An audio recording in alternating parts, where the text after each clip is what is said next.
नमस्कार दोस्तों, बिहार में भारतीय जनता पार्टी और एनडीए गठबंधन को एक और बहुत बड़ा झटका लग गया है। एनडीए ने किसी तरीके से मिलाजुला कर सरकार तो बना ली, लेकिन अब उसे संभाल पाना मुश्किल हो रहा है। धीरे धीरे गठबंधन टूटना शुरू हो गया है। अब दोस्तों, राष्ट्रीय जनता दल के प्रदेश अध्यक्ष के छोटे बेटे अजीत सिंह ने जेडीयू छोड़कर राजद का दामन थाम लिया है। आरजेडी के प्रदेश अध्यक्ष के दोनों बेटे अब राजद के में सेट हो गए हैं। बड़े बेटे सुधाकर सिंह पहले से ही आरजेडी में थे और अब छोटे बेटे अजीत सिंह भी आरजेडी में आ गए हैं।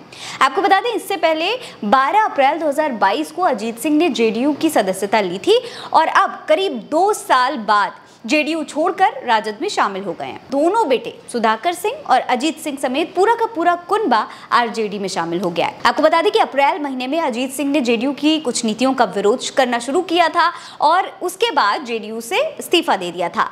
अब उस वक्त ये कयास लगाए जा रहे थे कि अजीत सिंह जो हैं वो राजद ज्वाइन कर सकते हैं, लेकिन आज आधिकारिक तौर पर चुनाव खत्म होने के बाद अजीत सिंह ने लालू यादव के जन्मदिन वाले दिन पटना में राजद ज्वाइन कर ली है। उन्होंने एक इंटरव्यू भी दिया है और इस दौरान वो कहते हैं, मैंने अपनी मूल पार्टी राष्ट्रीय जनता दल में आदरणीय लालू प्रसाद यादव जी के जन्मोत्सव के अवसर पर सदस्यता ग्रहण की है। आप सभी को पहले से पता है कि जनता दल यूनाइटेड से इस्तीफा चुनाव पूर्व ही मैंने दे दिया था। मैंने इस्तीफे के वक्त भी कहा था कि लोकसभा चुनाव में इंडिया गठबंधन के लिए मैं अपने साथियों के साथ काम करूंगा। उसी क्रम में हम लोगों ने चुनाव के दरमियान इंडिया गठबंधन के प्रत्याशियों के पक्ष में जोर शोर से चुनावी प्रचार में हिस्सा भी लिया था। सम्मानित मतदाताओं तथा समर्पित कार्यकर्ताओं के दम पर शाहाबाद की सभी सीटों पर इंडिया गठबंधन ने जीत भी दर्ज कराई। हालांकि दोस्तों, अब चर्चा ये हो रही है कि वो रामगढ़ से विधानसभा चुनाव भी लड़ सकते हैं।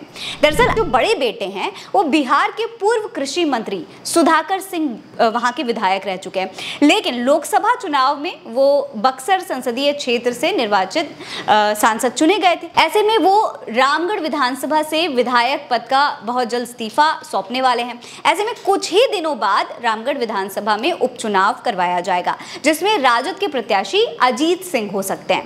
दोस्तों, आरजेडी ज्वाइन करने के बाद अजीत सिंह ने भी इस मामले पर अपना जवाब दिया है। उनका कहना है कि वो बीते 15 सालों से राजनीति में हैं और क्षेत्र में रहकर जनता के बीच में उन्होंने काम किया है। अगर पार्टी फैसला लेती है तो वो रामगढ़ से चुनाव लड़ेंगे। जेडीयू छोड़ने पर अजीत सिंह ने यह भी कहा कि नीतीश कुमार के एनडीए में जाने पर उन्हें लगा था कि शायद बिहार को वो विशेष पैकेज या फिर विशेष राज्य का दर्जा दिलवा पाएंगे, मगर जेडीयू के एजेंडे में ऐसा कुछ भी नहीं था और ना ही प्रधानमंत्री ने ऐसा कुछ किया, ना कोई वादा किया।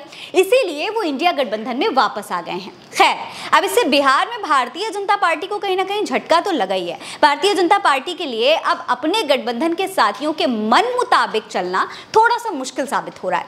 आपको क्या लगता है? अपनी राय हमें कमेंट सेक्शन में लिखकर बताएं। मेरा नाम है फरहीन अंसारी। आप रहें स्वस्थ मस्त, बस यही है दुआ हमारी। नमस्कार।